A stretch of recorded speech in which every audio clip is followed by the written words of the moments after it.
Balance isn't about having it all together. It's about giving yourself grace. Hey friend, you're listening to Balancing the Scales, the podcast where we dive into real life, real talk, and real moments. I'm Tammy Atami, wife, millennial mama of two, and your new audio bestie. This is the space where we can talk about juggling the beautiful chaos of life, from friendships to relationships to having conversations about parenting and love and marriage to even some pop culture tea and everything in between that may cause the scales to tip sometimes. Because let's be honest, the juggle is real and you are not alone. So wherever you're listening from, grab your tea, your coffee, or your wine. I've got my cup too. It's time to turn the mic on and let's get into today's episode. Hello, and welcome back to the podcast. Thank you guys for joining me for another week of Balancing the Scales. If this is your first time listening, welcome. Thanks for joining the conversation. And if not, if you've listened before and tuned in, thank you and welcome back to the podcast. So I took a little break here. Life was just happening and I'm trying to still find a great recording schedule. As I've mentioned a couple of times before, I work full time as well as being a parent, and the last week has just been a little chaotic in the sense, like my daughter was recovering from a cold. I also had a little cold and time just got the best of me and I just couldn't find the right time to sit and record and then edit an episode. Podcasting is a lot of work. It's a lot of commitment and it's a lot of work, and I don't know why I decided to spring this upon myself, but I did, and to be honest, it just kind of fell through the cracks, and just the scheduling again, I couldn't find time, try to find someone to watch the kids so I could just have a couple hours to do it.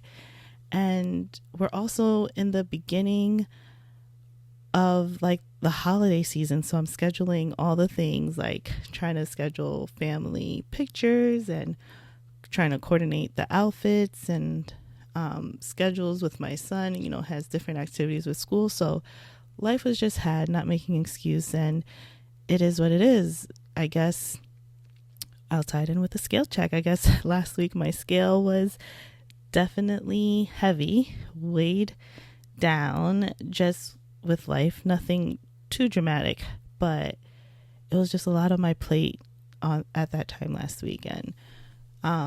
And just trying to just carve out some time for myself and just to get my second job or third job now done.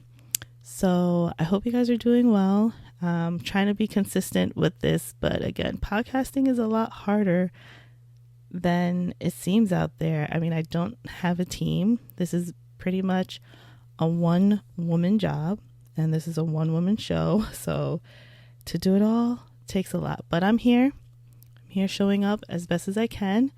So let's just get this started. Scale check. How are you guys doing? We are coming up on a holiday week this week. It's going to be Thanksgiving, which is so exciting, but just a reminder that the year is almost over and it definitely has flown by. I can't even believe that we are at this part of the year for Thanksgiving and all the other holidays. So I'm just checking in to see how everyone's week is doing. I hope it was a good week. The weather has been so here in New York, not too bad. So I hope you guys got outside or spent some time either, relaxing, taking some time for yourself or time with your family. What have I been up to? I guess now the past 2 weeks, nothing too crazy that I've done, just trying to keep my house in order and keep my mind in order, but just hanging out with the kids. Oh, I did. So I guess this is now 2 weeks, nothing crazy, but I just got a nose piercing with my best friend. We've been talking about this for a while, and on a whim we just decided to just get a piercing, and we both got our noses done, or nostril, if you want to be correct. I actually got this done before when I was a teenager, around 18, 19 years old in college. I got my nose pierced, and it fell out twice. and my mom re-pierced it for me, even though initially she was like quite upset that I put a hole in my body. But here we are years later, and I just decided to get it re-pierced again. And of course, the parentals were not too excited, and I was a little nervous as well to get it done, because I don't know, maybe it's just how I was brought up. Coming from a Haitian household, you're not supposed to mark up your body. This is the body that God gave you. No markings, no piercings outside of like your ears if you're a female. And I went against their rules back then, now. And at 35, I still have that same thought, that same mentality. Like, what are my parents going to think? And here I am, a grown ass woman, married with kids, and I'm still having the same thoughts. But they got over it now. They're used to it. And it's not even noticeable, really, because my glasses are huge. My frames are really big, take up most of my face space. So kind of hinders the look of the nostrils piercing or the nose piercing.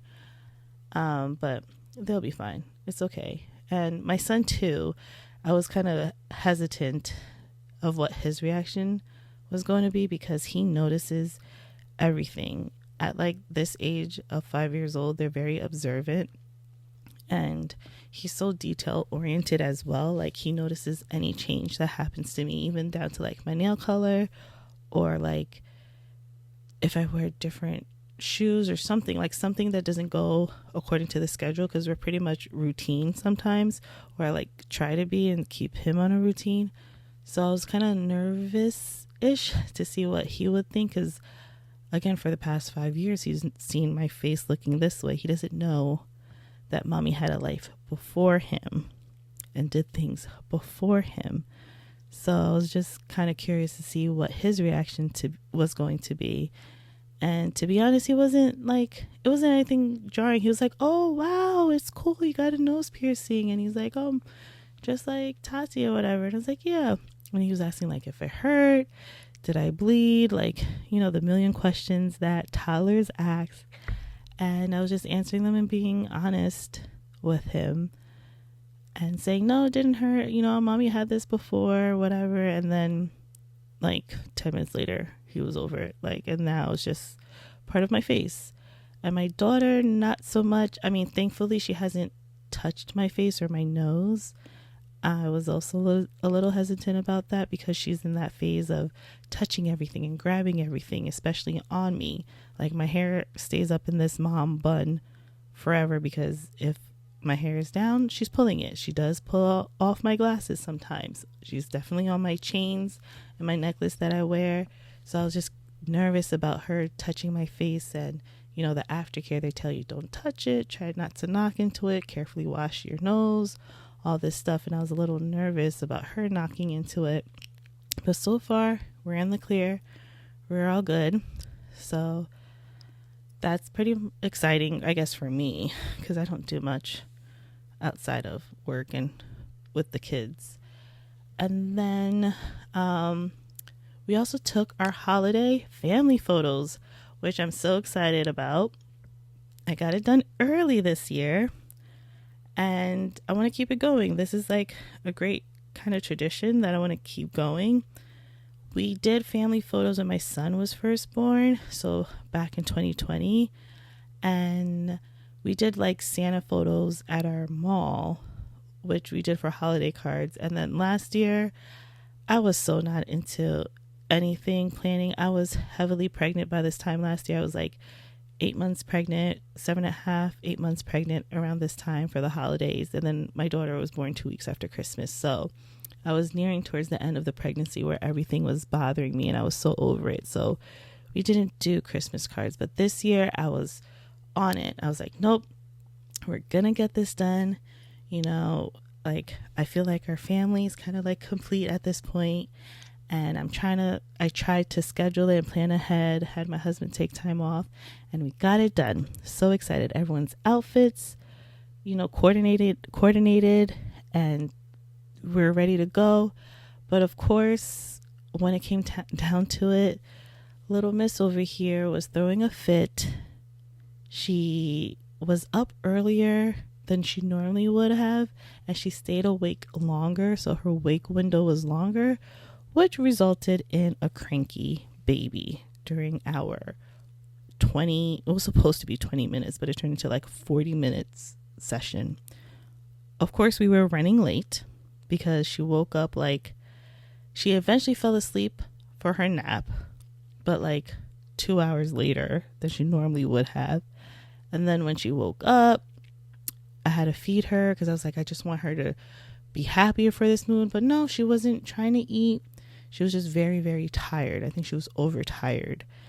And it rolled into the photo shoot session, and she was just very cranky, and she didn't want to deal with anyone but beyond mommy. She just wanted me to hold her. She didn't even want her brother to hold her, and he tried his hardest to try to make her laugh and try to make her smile and distract her, but she was like, nope, I'm not doing it. And I don't know if it's because she had stockings on. I don't know if it's because she wore shoes, and this girl does not like anything on her feet. But she was like a little diva. We tried to throw on Miss Rachel for her to have some music, something that would distract her, but she was not having it. So I'm a little curious to see how these photos will turn out, because I don't think she smiled in not one of them. But it was her first Christmas photos, and we'll keep it going. And usually the first ones, for the babies, they're a little awkward and staring into the camera. So we'll see what the end results would be. And then that Saturday night, we went to a family party. It was my aunt's birthday, all the way in Long Island. So it was just me, my mom, and my husband. We went together. The kitty stayed home because it was an adults only event, and it was a good vibe. I love being around my cousins and my aunts and my uncles, and for my mom to be around her family and her siblings, because she doesn't get to see her family as often since we're considered upstate from the city. So she's the only one who moved out here when she met and married my dad. Sorry, when she married my dad. They met years ago in Haiti. Different story. So it was a good time. Good food, good music, just good vibes, and it was great to be off duty for a little bit. And I love hanging out with my mom. She was a good time. My husband had a good time too, I think, hearing me and my mom talk in the car, but he's down for the ride. So, and now we're here a few days away from Thanksgiving, which I'm so excited for.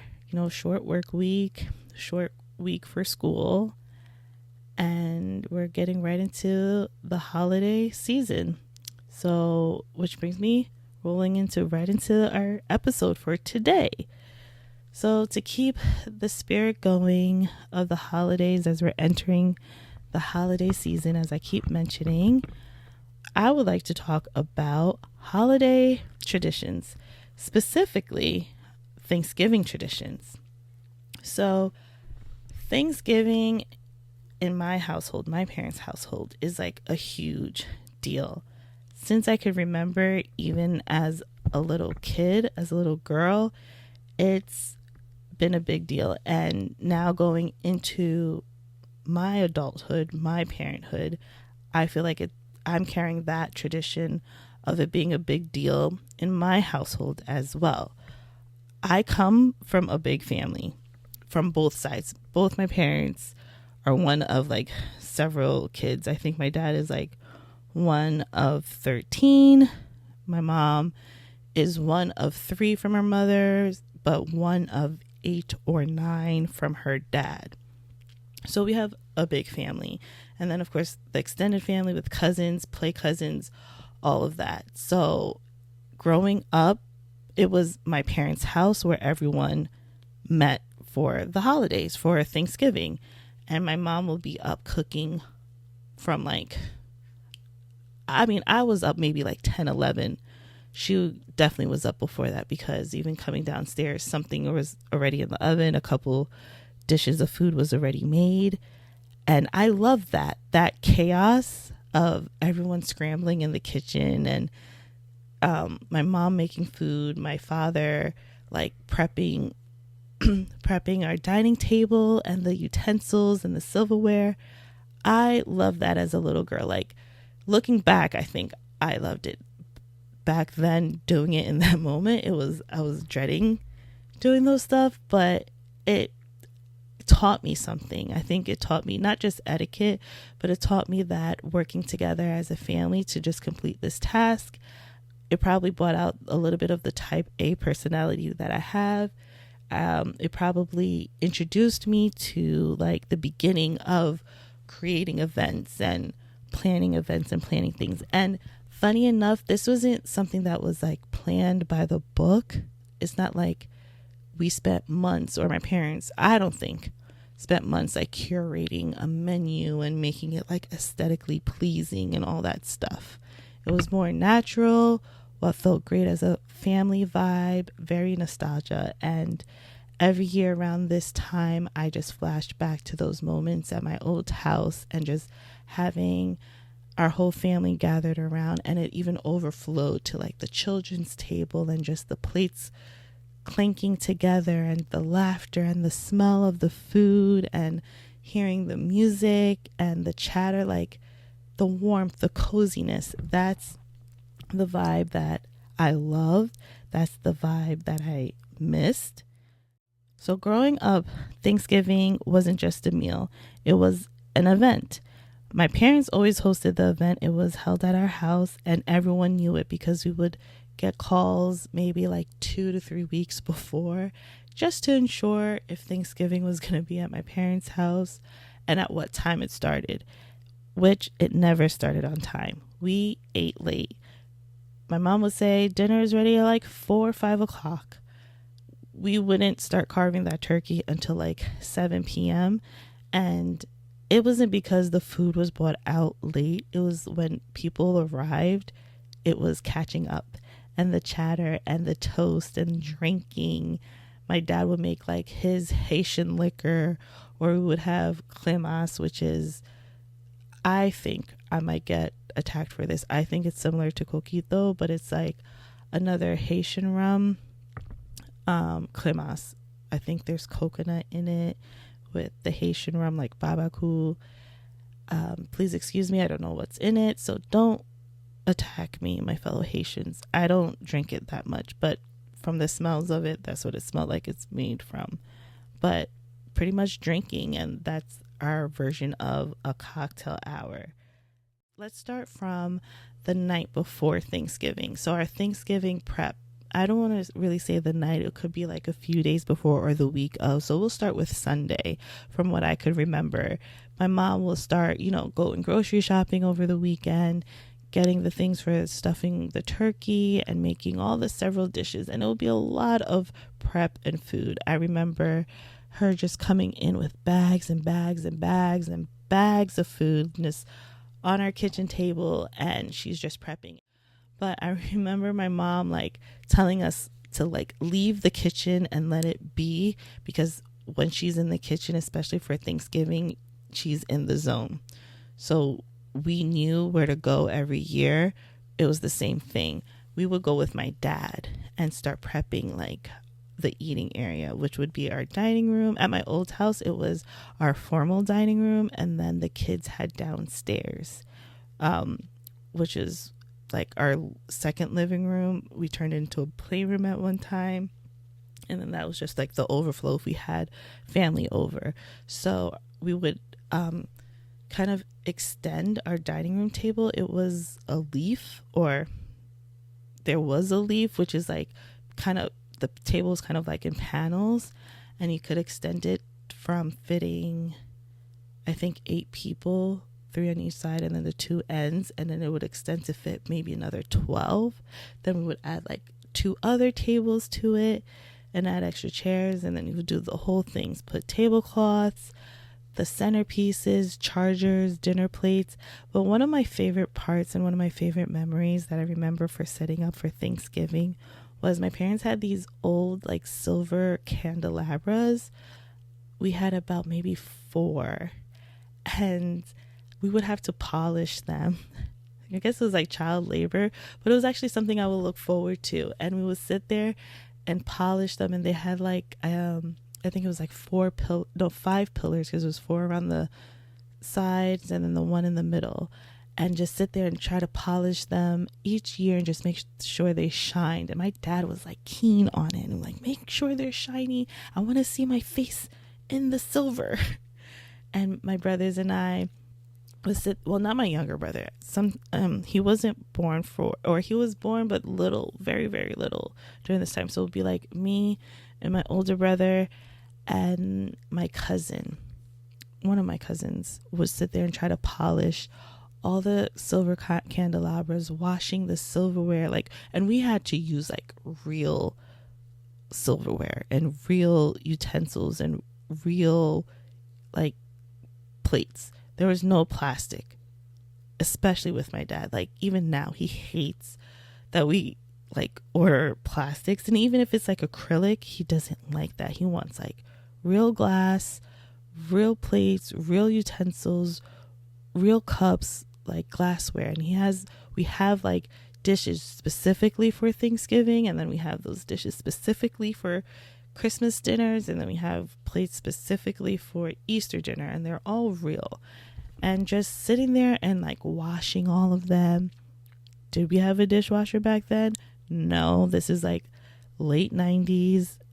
We were the dishwasher. So one of us would wash, another would dry, then we would lay them all out, and the table had to be set. It wasn't buffet style, it was like family style. So every plate was already laid out on the table in front of each seat, and then we would have to put the silverware.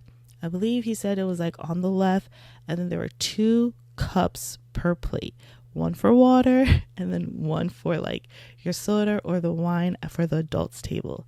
Even the kids table had real silverware, no plastic plates, not with my dad.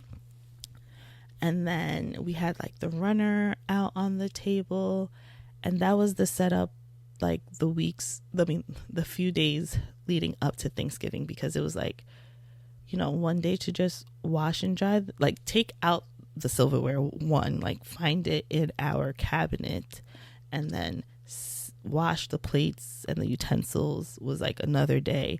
And then another day was like cleaning the silverware or the silver candelabras and polishing those, and then setting everything up. But of course it was just like fun memories, the setup part and the preparation of Thanksgiving. And of course we had music going in the background, and there was no, like back then the school break I think was even a little bit longer. It might have been like we were out of school like Tuesday, it was like half a day, so we were allowed to stay up later than normal and just help set up. And my mom of course is cooking, the smell of the food, and it just brings me back, and it was such a great memory and time. And looking back now, I wish I could like pause a few moments of those, because like my grandparents were alive back then, and everyone is starting to come in if they were from out of town. My dad's parents, my grandpa lived in like Chicago, and he would like fly in. My grandmother, his mom, lived in the Poconos at this time, and she would come back and forth between my parents' house or her other son's house, my uncle who lived out in the Poconos at this time. My mom's parents would come in from the city, and like just to see other aunts and uncles, and everyone of course slept either at our house, and we didn't have like a lot of bedrooms, so I don't know where everyone's fit thinking about it now, but it was like a big sleepover, and it was just really fun. And I like that chaos, but it still flowed and it still worked, and I want to carry that over into like my household and my future. I kind of see that because that's what I lived, and I like that, living in the chaos. I kind of live for it. But one Thanksgiving I remember in particular, and I think like my siblings and my cousin could remember this too, was the year my brother was born. So my brother's birthday is a week before Thanksgiving. So he was born 1 week before Thanksgiving, and my mom still cooked, and there was still a full Thanksgiving feast. And now as an adult, now as a mom, and a mom of 2, I don't think I would have been able to put on a full spread 1 week postpartum. I'm 10 months postpartum now, and I think I've cooked a full meal twice since my daughter was born. And I probably cooked a handful of times since I've been married the past 6 years. I'm not a cook at all. My husband knew this before getting into marrying me. I like to say I became domesticated once I became married, but I'm pretty much that girl. Like, I had to learn how to cook once I was married, and then we got pregnant so quick with our first that I stopped cooking altogether just due to the smell of meat. I had a food aversion to that, and then the second pregnancy, I was just way too tired. But to have me cook a full spread 1 week postpartum, oh no, it wasn't gonna happen. But I don't know how this lady did it. I'm telling you, that Haitian strength, that old school Haitian strength, is something else. Because my mom was like, I was only 8 years old when my brother was born. Like, I'm thinking about it and talking about it now, and it's just hitting me. Like, 1 week postpartum, and then my mom also did have a complicated delivery, and I recall her going back to the hospital too. So I don't know if this was actually after Thanksgiving, and it could have been, now thinking about it, could have been the pressure of her cooking so quickly after delivery. But to stand up and like worry about feeding a newborn, making sure the baby's on a sleeping schedule or napping or whatever, plus being in that newborn haze where you're like delirious from lack of sleep, on top of having to deal with me and my older brother at this time, and then family coming in, and then making sure there's a full meal, and then family coming in with germs. It was November, and this is a newborn. I don't know. Maybe times definitely have changed, but wow, that's crazy. It's just hitting me now. But anyway, Thanksgiving happened that year of 98. A week after my brother was born.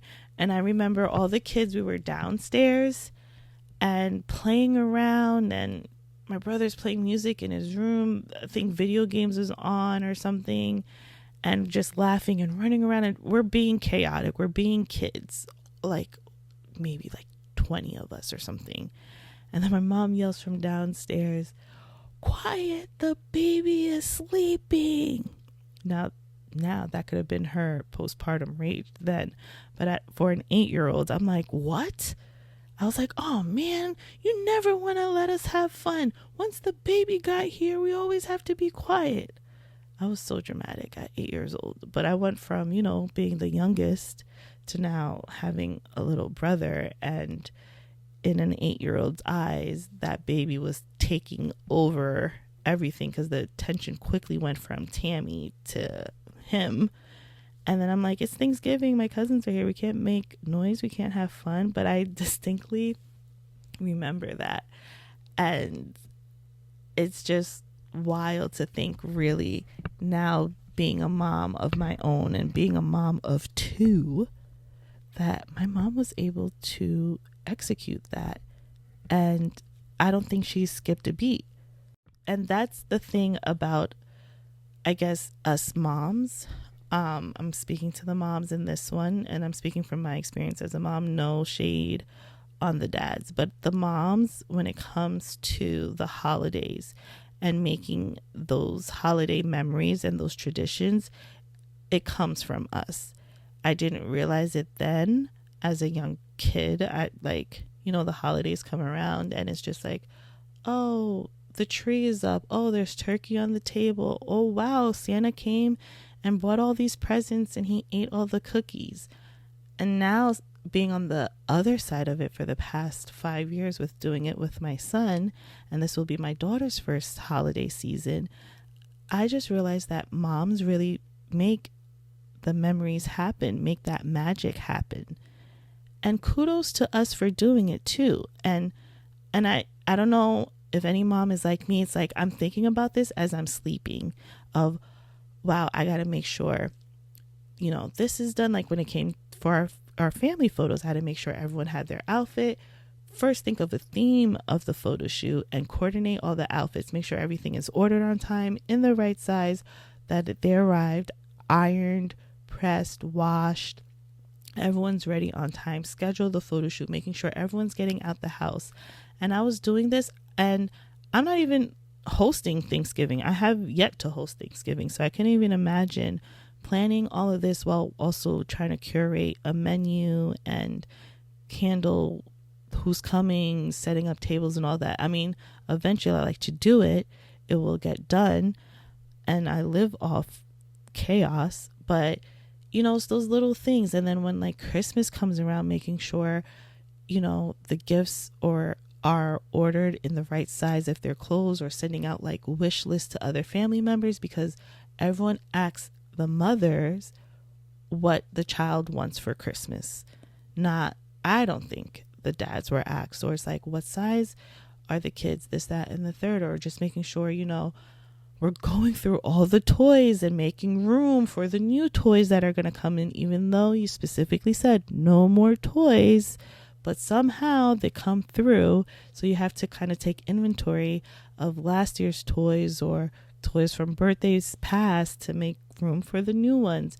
And then, of course, all these events are happening starting literally the day after Thanksgiving with, you know, breakfast with Santas or photos with Santas, or my child's not in that school age yet where it's like Christmas shows, and making sure, you know, we're off from work to attend these shows or whatever's happening in school.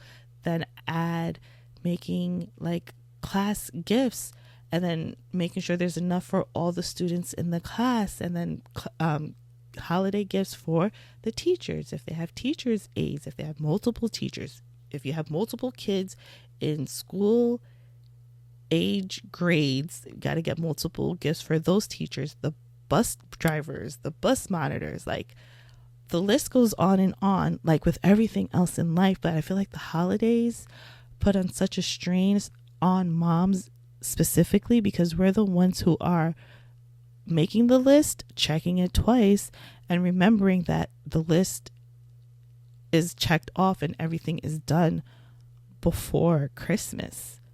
And then ordering the holiday cards, making the holiday cards, making sure they're delivered, getting everyone's addresses. Like, that's my mental list happening right now. So the holidays are stressful on parents, just based off of expectations with gifts in particular, but I feel like it's really stressful and heavy for the moms. And I didn't realize it then until becoming a mom, which you generally don't. Even if you're like in your 20s and you don't have kids, you don't realize that your mom really made that magic happen if you celebrate the holidays. You know, that the execution, the end result, there were multiple steps taken to get to that end result. But I think we do it just to see the smile and the reaction from our children. That's just how I view it. And seeing my son's reaction for the past couple years of his holidays, especially as he's getting older and he's understanding what the holidays mean, and starting traditions with him, his expectations. And as I said, seeing his reaction makes me feel fulfilled, makes me feel like I'm doing a great job. And hearing him say, "Mom, you're such a great mom," like, that makes me feel good. And then it keeps me going for next year, knowing that we're going to have to go through this again. But the memories are for him. And to look back on photos, or if he has a memory 30 years later of a specific holiday dinner or something, and he's like, wow, my mom really made it happen. Just like how I'm realizing it now, like, wow, my mom really made that happen almost 30 years ago after she gave birth to my brother. She really has kept the family going with the traditions, with making sure, you know, we felt the Christmas magic, the holiday magic in our household. And I want to continue that. And I know it's a huge shoe to fill, but that's where I'm starting right now with my own family, to make my own traditions with them. And we started with our holiday cards and our family pictures. And, try different things each year to see what we stick with. We also like to get like different ornaments for the trees. Tree. We only have one Christmas tree in my house. But like try to get an ornament for the year that represents our year. And I'm explaining now to my son as he's older what it means, because the other ornaments, like I've picked out the past couple of years based off his interests at that time. So I think this is the first year where he's going to pick out his own ornament. Also, I'm explaining to him like the meaning of Thanksgiving and, being thankful for what you have, being blessed for what you have. There's a lot of kids out there who don't have all the stuff you have, all the toys, the video games, like trying to get to his level of thinking. He's only 5. I don't want to go too deep, but have him have an understanding of the holiday that is bigger than like the Pilgrims and the Indians, that it's like a true meaning of being thankful, being grateful to God for your family, for a roof over your head, for clothes on your back, for food to eat every day, and that you're blessed for the life that you have, because there are some kids who don't have the same things that you have. And he's like, wow, that's kind of sad, Mom. I'm like, yes, I know.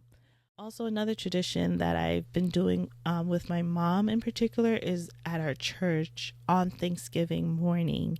We would go and like serve food to those in the community who are less than or lonely on the holidays or by themselves or whatever. So we would go and like serve a Thanksgiving meal to them and just kind of mingle and hang out and all that stuff.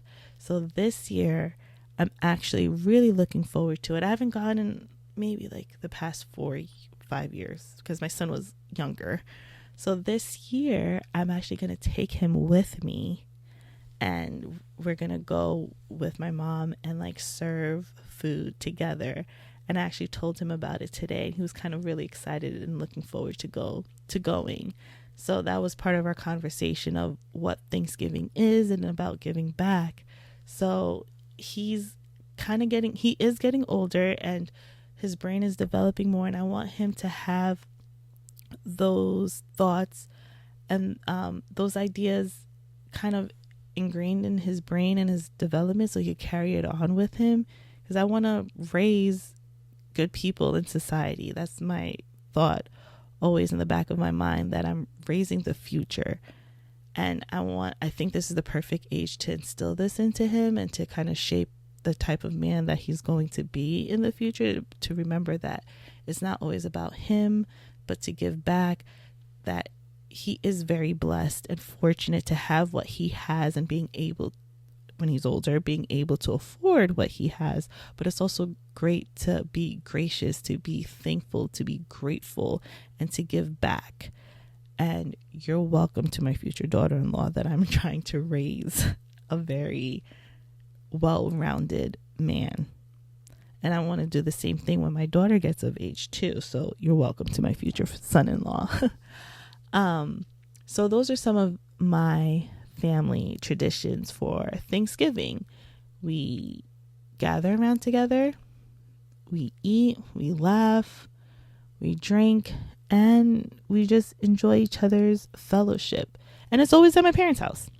I have yet to hold a Thanksgiving, and I don't think it'll be that way for a very long time. I was talking with my mom, and I'm like, even if we do get a bigger place, you're still going to come over and still cook a meal for Thanksgiving, because that's just what you do. And I wouldn't expect anything else. And I don't think anyone in the family would expect anything else, because they enjoy her cooking. They really do. She does a great job. And even though she changes some of like the meals or the recipes every year, but they still come out great. And I remember even catching myself picking at her food as she's cooking, even before it's like done, because I'm just like, it just smells so good. So what am I thankful for? What am I grateful for this Thanksgiving? Every Thanksgiving, I take a second to pause, not for the photo ops or the perfect table setup, but just to say thank you. Thank you for the messy, loud, beautiful chaos of family. Thank you for growth, for learning how to create joy while juggling motherhood, work, marriage, and identity. This year, I'm especially grateful for the little things: my daughter, for my growing family, for my amazing son, my wonderful, supportive husband, and of course, for my parents, the friendships that I have, the roof over my head, for my job, and just for my spirit of drive, of keep going, even when the odds feel like they're against me. My support system, which is my family, I am so thankful for them, and of course, for life. Those are the moments that matter. So I'm going to end this here. Whether you're cooking, traveling, or just trying to survive the family group chat, I hope this episode reminds you the beauty is in your own tradition. And from my family to yours, happy Thanksgiving. May your plate be full, your heart be light, and your kids actually nap after dinner. And shout out to all the moms making it look effortless. I see you, and I raise you a messy bun and a leftover plate I'm eating in peace in my room. Please don't forget to subscribe, leave a review, and share this episode with someone you're thankful for. And as always, the scales may tip, but you're still standing. We'll talk next week, friends. Happy Thanksgiving. Bye. Thanks for tuning in to Balancing the Scales with Tammy A. Make sure you follow us on all socials at balancingthescales.pod. See you in the next episode.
See you in the next episode.